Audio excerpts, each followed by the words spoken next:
미국 하버드 대학의 강장 안에 CIA 동아시아 담당 분석관들과 나토 회원국의 여러 군사 전문가들이 모여 있는 모습이 보입니다.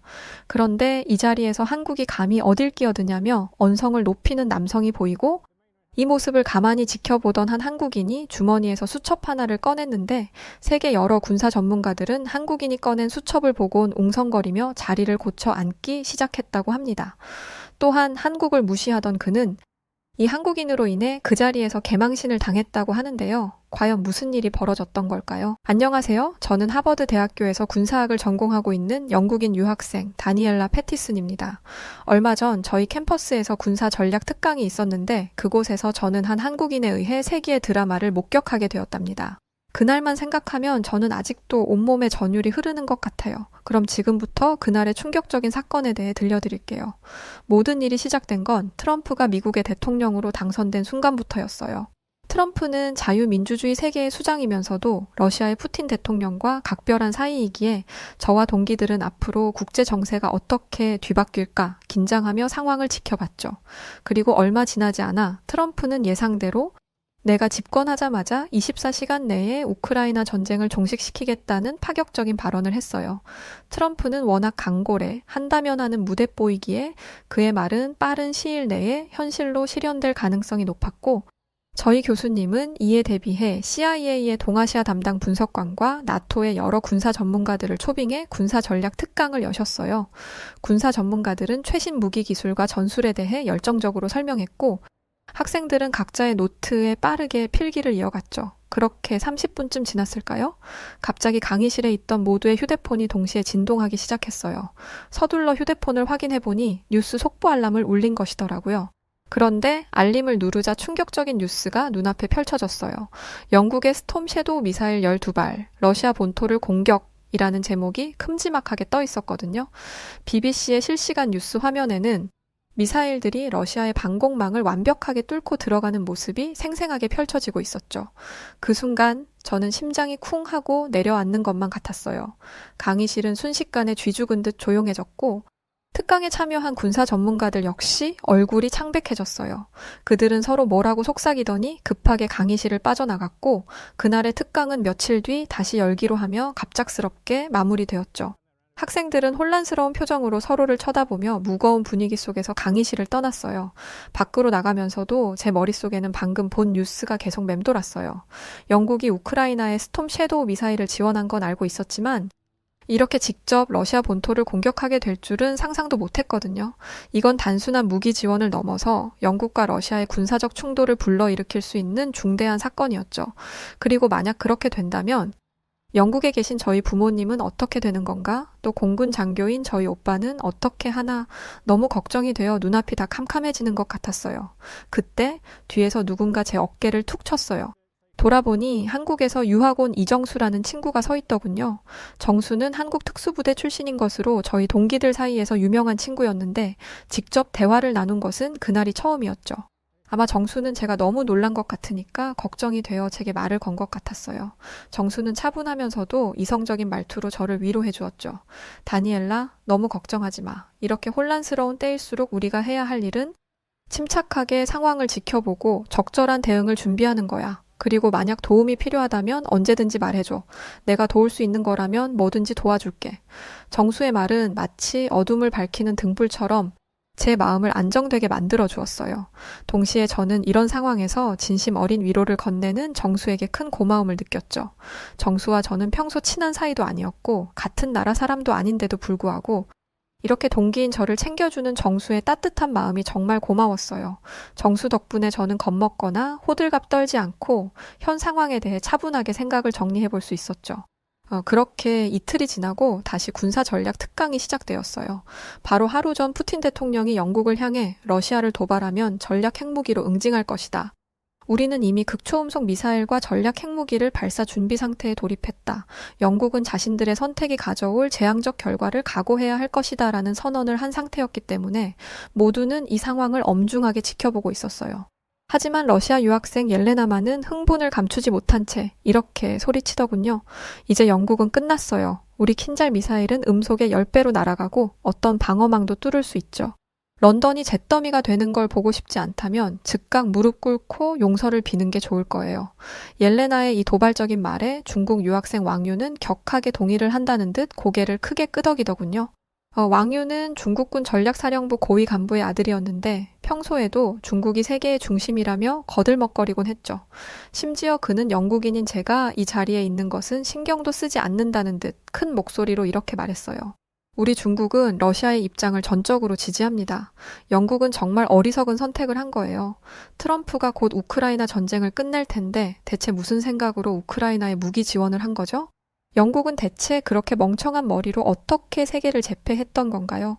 왕유의 말을 명백히 선을 넘는 것이었고 더 이상 참을 수 없어진 저는 왕유를 향해 단호하게 말했습니다.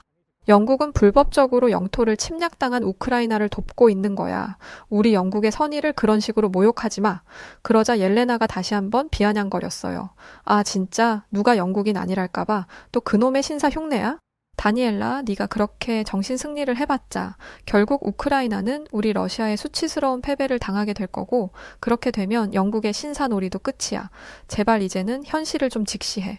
옐레나는 우리 영국이 신사의 나라라고 불리는 것을 이용해 저를 잇는 힘껏 비웃었어요. 그와 동시에 왕유를 비롯한 중국 유학생들도 저를 흘겨보며 뭐라고 작게 자기들끼리 쑥덕거리더군요.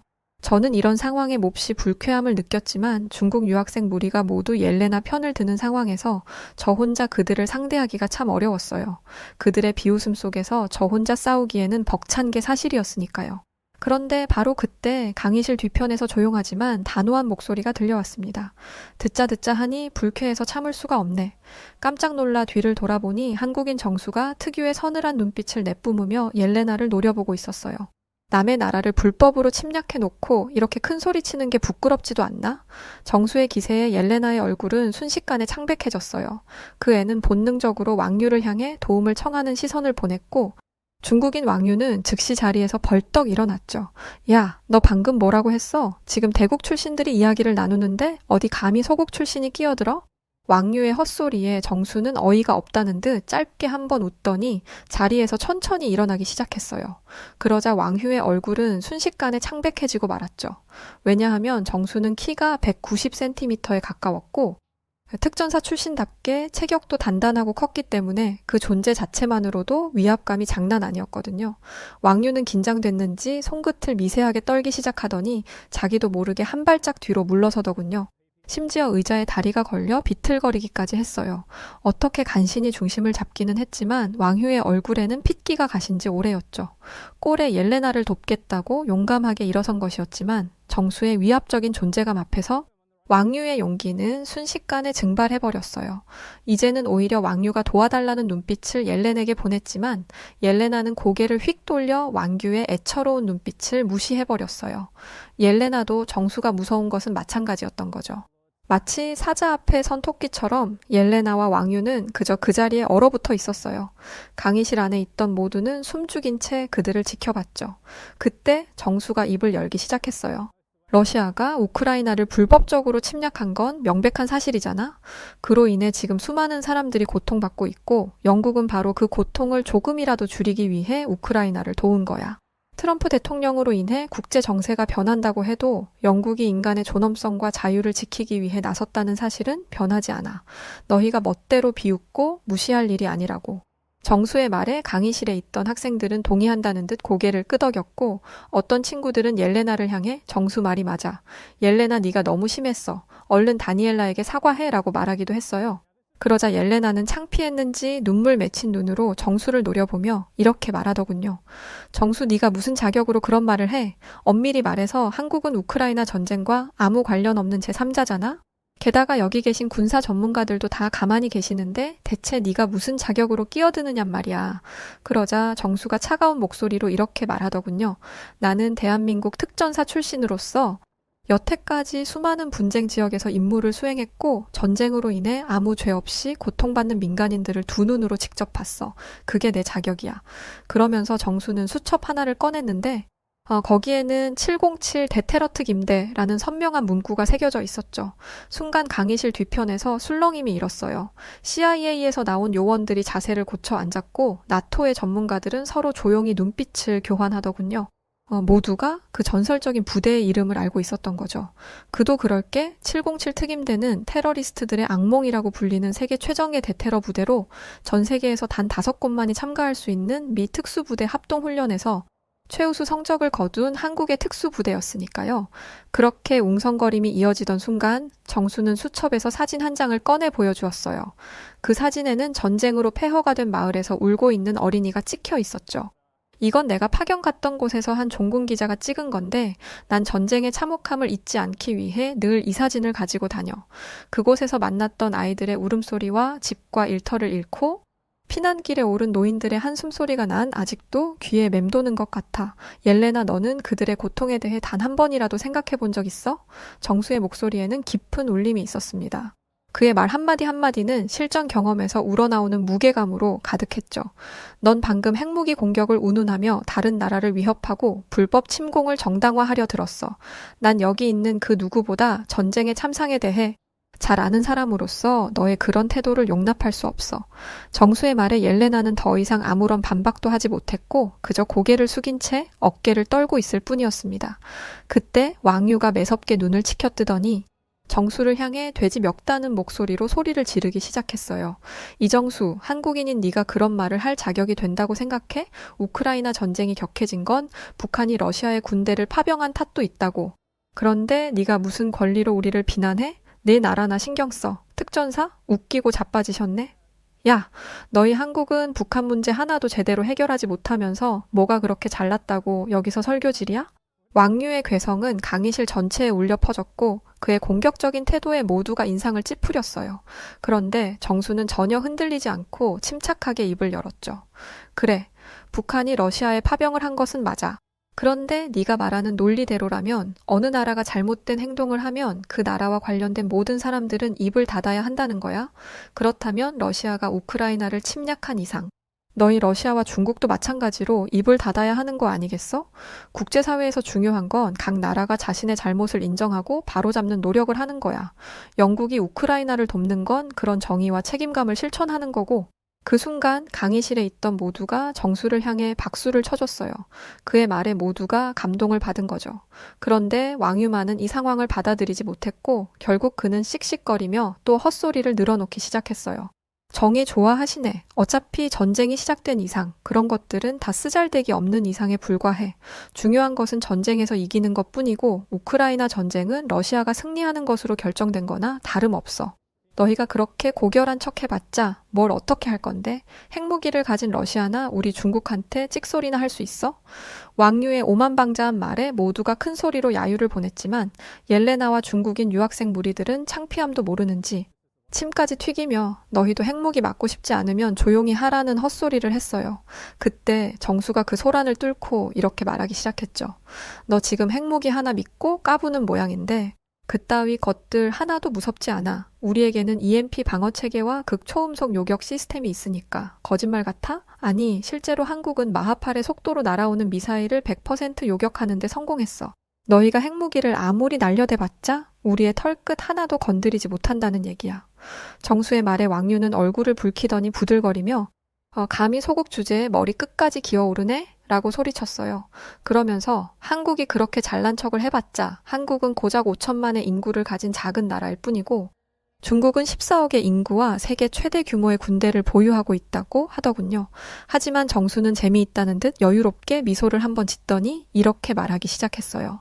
현대전에서 가장 중요한 것은 병사의 머릿수가 아니라 첨단 기술력이야. 한국의 K9 자주포 하나가 구형 화포 수백 문의 가치를 뛰어넘는 게 현실이라고. 게다가 한국은 이미 세계 최고 수준의 정찰 위성 기술을 보유하고 있지. 우리는 그걸로 적의 모든 군사활동을 24시간 감시할 수 있고 너희가 100만 대군을 움직이든 말든 한국은 그 즉시 대비태세에 들어갈 거고 첨단 미사일 방어체계로 적군을 모조리 쓸어버릴 거야. 정수의 말에 왕유가 또다시 뭐라고 반박하려던 순간 잠깐 토론을 중지해보라며 교수님이 끼어드셨어요. 그러자 왕유는 기대에 찬 눈빛으로 교수를 바라보았죠. 아마 교수님이 자신의 입장을 지지해줄 것이라 기대하는 것 같았어요. 하지만 교수님의 입이 열리는 순간 왕유의 그 기대는 산산이 부서지고 말았답니다. 왕유 학생, 자네는 계속해서 수와 크기를 강조하고 있군. 14억의 인구, 세계 최대의 군대. 하지만 21세기 국제 질서에서 이것들은 그다지 중요하지 않네. 실제로 세계 2위의 군사 대국이라 자부하던 러시아가 숫자로는 한참 열세인 우크라이나를 상대로 고전하는 모습을 보이고 있지? 왜 그랬을까? 그건 바로 우크라이나가 한국산 무기를 포함한 최첨단 무기들을 효과적으로 운용하며 러시아의 수적 우위를 무력화시켰기 때문이야. 그러자 여태까지 조용하게 입 다물고 있던 옐레나가 교수님의 말에 불편한 듯 자세를 고쳐 앉더니 이렇게 반박했어요. 하지만 교수님, 러시아가 세계 2위의 군사 대국이라는 것은 부정할 수 없는 사실이고 이제 북한도 참전을 했으니 조만간 전쟁의 흐름도 달라질 거라고 생각해요. 옐레나가 그렇게 말하자 교수님은 피식 웃으시더니 이렇게 말씀하셨어요. 글쎄요, 옐레나 학생. 학생 말대로 러시아가 진정 세계 최강이라면 왜 고립된 약소국인 북한의 도움을 애타게 요청했을까? 게다가 우크라이나전에서 러시아군의 정밀 타격 미사일 실패율이 60%에 달한다는 사실은 어떻게 설명할 텐가? 러시아는 이제 그만 현실을 직시해야 해. 우크라이나전에서 러시아군이 보여준 게 대체 뭐가 있나? 구식 전술, 낙후된 장비, 형편없는 지휘체계, 심지어 기본적인 군수 지원도 제대로 이루어지지 않았지. 이것이 옐레나 학생이 말한 군사대국의 모습이 맞다고 생각하나?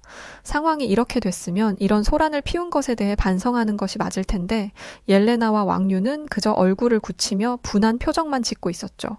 교수님은 한참 그들을 바라보시더니 한숨을 한번 쉬시고는 스크린에 어떤 자료를 띄우기 시작했어요.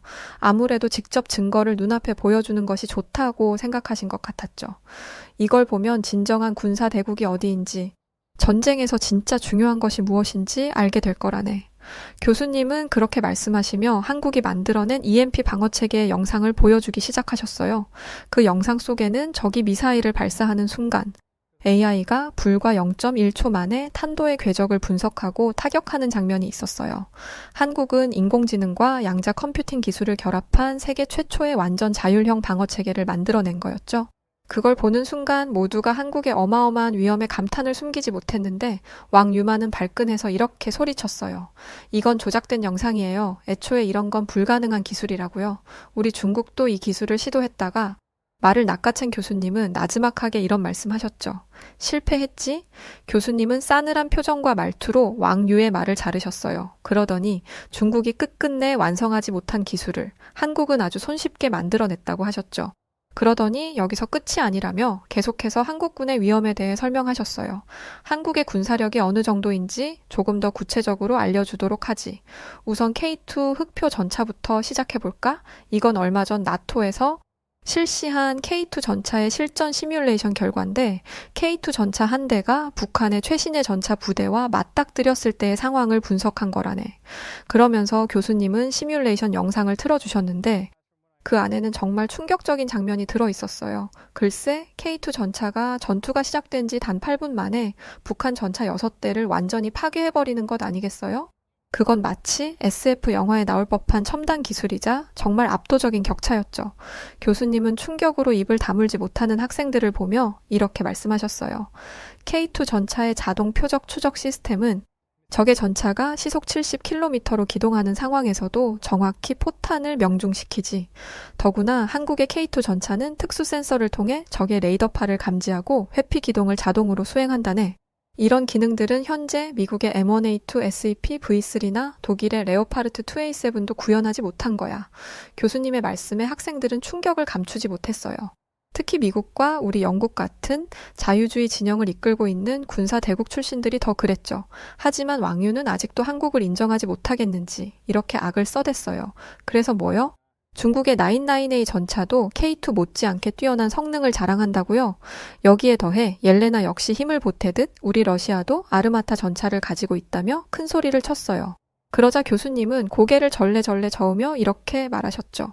아르마타요? 시리아 전선에서 고장나서 견인된 그 전차 말인가? 교수님의 말씀에 강의실에 있던 모두가 큰 소리로 웃었고 옐레나는 수치심으로 얼굴이 새빨개진 채 입을 앙 다물어 버렸죠. 교수님은 잠잠해진 옐레나를 한번 지그시 바라보시더니 이번에는 왕유를 향해 이렇게 말하셨어요. 중국의 998A 전차 역시 마찬가지야. 그건 러시아 T-72의 개량형에 불과하고 실제 전투에서는 K2의 상대가 되지 못하지. K2는 적외선 탐지 장비로 8km 밖에서도 적을 포착할 수 있고 자동 장전 장치로 초당 15발의 연속 사격이 가능하거든. 더구나 특수포탄을 사용하면 상대방의 주요 전자장비를 무력화시킬 수도 있지. 998A는 K2를 만나는 순간 채 5분도 되지 않아 박살이 나고 말 거야. 이어서 교수님은 한국의 K9 자주포에 대한 이야기도 꺼내셨어요. 게다가 한국은 K9 자주포도 가지고 있지. 왕유 학생, 우크라이나에 파견된 K9 자주포의 전투 데이터를 본 적 있나? 거기에 보면 K9은 단 한 번의 고장도 없이 연속 72시간 운용이 가능했고 적의 포병 레이더에 포착되지 않은 채 최대 40km 거리의 목표물을 정확히 타격했다는 놀라운 사실을 알 수 있지. 왕유와 옐레나는 교수님의 말에 더 이상 뭐라 반박을 하지 못하고 분한 듯 입을 다물어 버렸어요. 하지만 교수님의 팩트 폭격은 거기서 끝나지 않았죠. 이제 교수님은 한국의 극초음속 미사일 현무5에 대해 설명하기 시작하셨어요. 현무5는 음속의 5배가 넘는 속도로 비행하며 어떠한 요격 시스템으로도 막을 수 없는 그야말로 괴물 같은 무기지. 그건 GPS 교란에도 영향을 받지 않아. 최첨단 관성 항법 장치를 탑재했거든. 러시아의 S-400이나 중국의 HQ-9 방공 시스템으로는 현무5를 상대하는 것은 절대 불가능해. 그 말에 옐레나는 마지막 발악을 하듯 우리 러시아도 극초음속 미사일 킨자를 가지고 있다고 소리쳤어요. 하지만 교수님은 그 말을 바로 잘라버리셨죠. 옐레나 학생, 냉정하게 생각하게. 현무5 극초음속 미사일의 스텔스 성능과 인공지능 기반 회피기동 능력은 현재 러시아가 가진 어떤 방공망으로도 막아낼 수 없어. 현무5는 첨단 과학기술의 결정체라고. 반면에 킨잘은 이미 구식이지. 현무5는 다중탄두를 장착할 수 있고 특수 스텔스 코팅으로 레이더에 포착되지도 않지. 게다가 인공지능 기반의 회피 기동이 가능해서 러시아가 어떤 요격 미사일을 발사하든 완벽하게 피해갈 수 있다고. 교수님의 말에 옐레나는 창백한 얼굴로 자리에 주저앉았고 왕유는 고개를 푹 숙인 채 한숨만 내쉬었어요. 이제 알겠나? 현대전에서 승리를 결정하는 건 절대 병력의 수나 영토의 크기가 아니야. 바로 이런 첨단 기술력이지. 그리고 이 분야에서 한국은 이미 세계 최고 수준에 도달했어. 그걸 인정하지 않는 것은 어리석은 일이지. 그러면서 교수님은 한국이 세계 군사의 패러다임을 완전히 바꾸고 있다며 한국은 이제 단순한 군사 강국을 넘어 글로벌 안보 체계의 새로운 중심이 되고 있다고 하셨어요. 그 순간 강의실에 있던 모두가 정수를 바라봤죠. 그들의 얼굴에는 충격과 경외감이 교차했어요. 그리고 바로 그때 교수님이 정수를 향해 놀라운 제안을 하셨죠. 이정수 군, 자네 하버드 군사전략연구소의 특별연구원으로 일해보지 않겠나? 안 그래도 요즘 한국 중심의 새로운 세계 질서를 연구하고 있었는데 자네 같은 인재가 통찰력을 보태주면 좋을 것 같군. 교수님의 말에 강의실은 다시 한번 충격에 빠졌어요. 하버드의 최고 석학이 한국 학생에게 직접 특별연구원 자리를 제안한 것은 전례가 없는 일이었기 때문이죠. 그런데 왕유는 이 상황이 못마땅한지 아니면 그저 정수가 부러웠던 것인지 자리에서 벌떡 일어나 꽥꽥 소리를 질러대기 시작했어요. 이건 말도 안 돼. 교수님, 머리가 어떻게 되기라도 하신 거예요. 저 같은 중국인도 아니고 고작 한국인 따위에게 연구원 자리를 제안하시다니요. 게다가 이제 곧 트럼프가 대통령이 될 텐데 그러면 한국이 망하는 건 시간 문제라고요. 왕유의 무례한 말에 교수님은 얼굴을 굳히시며 지금 대체 무슨 소리를 하는 거냐고 따져 물으셨어요. 그러자 왕유는 비열한 웃음을 지으며 이렇게 말하더군요. 트럼프는 한국이 현금 인출기 같은 나라라며 집권을 시작하면 한국에 어마어마한 13조를 방위비로 내라고 할 거라고 했어요. 한국은 이 어마어마한 방위비를 미국에 가져다 바치느라 등골이 휘다못해 부러져 버릴 거라고요. 한국은 옛날 조선시대부터 청나라의 조공을 가져다 바친 미개하고 한심한 나라였는데 아직도 그 수준에서 한치도 나아진 게 없는 거죠. 왕유는 그렇게 말하며 한 방 먹였다고 생각한 것인지 깔깔거리며 웃기 시작했어요. 그런데 바로 그때 정수의 날카로운 반격이 시작되었죠. 왕유 너는 끝까지 하나만 알고 둘은 모르는 멍청이구나. 한국이 청나라에 조공을 바쳤던 것? 그래 맞아. 사실이야. 그런데 네가 그걸 자랑스럽게 말할 주제가 되나? 청나라는 너희 한족이 세운 나라도 아닐 뿐더러 한족의 나라였던 명나라는 청나라 때문에 멸망했잖아. 반면에 조선은 청나라라는 대국을 상대하면서도 꿋꿋하게 나라의 명맥을 이어갔어. 중국의 한족이 청나라인들을 따라 변발이나 할 때 조선은 자주 국방을 외치며 독립성을 지켰다고. 그리고 트럼프가 방위비를 올리면 한국이 망할 거라고? 천만에. 한국은 오랜 세월 동안 수많은 강대국들 사이에서 놀라운 외교력으로 살아남은 나라라고. 트럼프 대통령은 이미 한국의 방위비로 50억 달러를 요구했어. 하지만 결과는 어땠지? 한국은 뛰어난 협상력으로 이를 8억 6천 달러 선에서 마무리했어. 50억이 아닌 8억 말이야. 이런 나라를 두고 망할 거라고? 퍽이나. 그건 내 역겨운 바람에 불과하겠지. 왕유는 창백해진 얼굴로 아무 말도 하지 못했어요. 그런데 갑자기 옐레나가 의자를 걷어차며 자리에서 벌떡 일어났습니다. 그러더니 억울하다는 듯 눈물을 쏟으며 이렇게 소리쳤어요. 이건 너무 불공평해요. 당신들은 모두 한국 편이잖아요. 옐레나는 그렇게 외마디 비명을 지르고는 강의실 문을 세게 닫고 나가버렸어요. 문이 쾅 하고 닫히는 소리가 강의실을 울렸죠. 다음 날부터 옐레나와 왕유는 눈에 띄지 않았습니다. 그런데 학교에는 이런 이야기가 돌기 시작하더군요. 바로 한국이라는 나라의 놀라운 저력이었어요. 도서관, 카페테리아에서도 한국에 대한 이야기가 끊이지 않았죠. 실제로 한국이라는 나라는 하버드 대학교에서 어마어마한 위엄을 가진 강대국의 대명사가 되어 있어요. 물론 이번 일이 그 대명사를 만든 건 아니겠지만 그만큼 한국이 전 세계 유례없는 국가라는 인식이 있는 거죠. 저는 도움을 받았던 정수와 가깝게 지내고 있습니다. 정수와 만남을 가질수록 한국인의 특유의 마음에 놀랄 때가 많아요. 저는 앞으로도 열심히 공부해서 언젠가 군사 전문가가 되어 이 고마움을 갚을 날을 만들어 보겠습니다. 네, 오늘 사연은 이렇게 끝이 납니다.